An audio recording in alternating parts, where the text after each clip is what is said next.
नमस्कार मित्रों, कुंडली दर्शन 8 में आप लोगों का स्वागत है।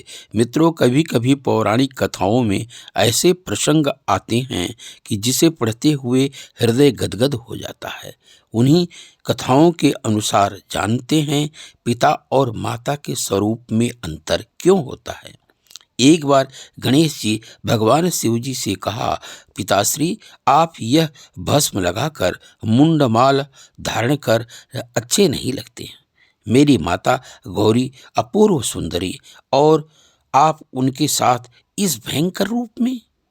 पिताश्री एक बार कृपा कर के अपने सुंदर रूप में माता के सम्मुख आइए, जिससे हम आपका असली स्वरूप देख सकें। भगवान शिव जी मुस्कुराए और गणेश की बात मान ली। कुछ समय बाद जब शिव जी स्नान करके लौटे तो उनके शरीर पर भस्म नहीं थी। बिखरी हुई जटाएं संवरी हुई थी, मुंडमाल उतरी हुई थी। सभी देवी देवता, यक्ष, गंधर्व, शिवगण उन्हें अपलक देखते रह गए। वो ऐसा रूप कि किसी मोहिनी अवतार से कम नहीं थी। किसी मोहिनी अवतार को भी कांतिहीन पड़ जाए ऐसा रूप था। भगवान शिव ने अपना यह स्वरूप प्रकट किया।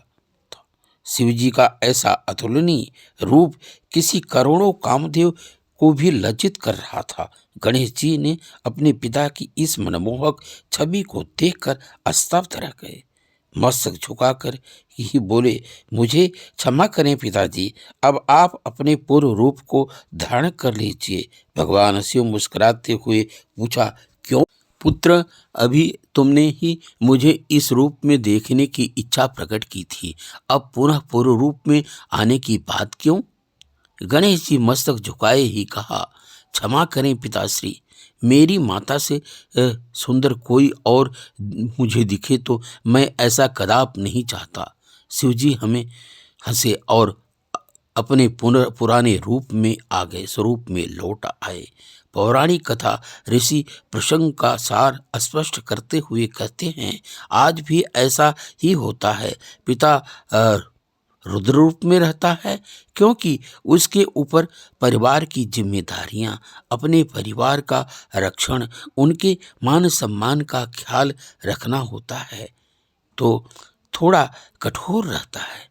और माँ सौम्य, प्यार, लाड़, स्नेह, उनसे बातचीत कर, प्यार देकर उस कठोरता का संतुलन बनाती है, इसलिए सुंदर होता है।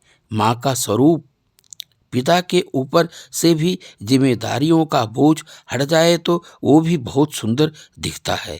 मित्रों, अभी आप लोगों ने सुना पिता और माता के स्वरूप में अंतर क्यों। अच्छा लगा हो तो लाइक सब्सक्राइब करें। धन्यवाद।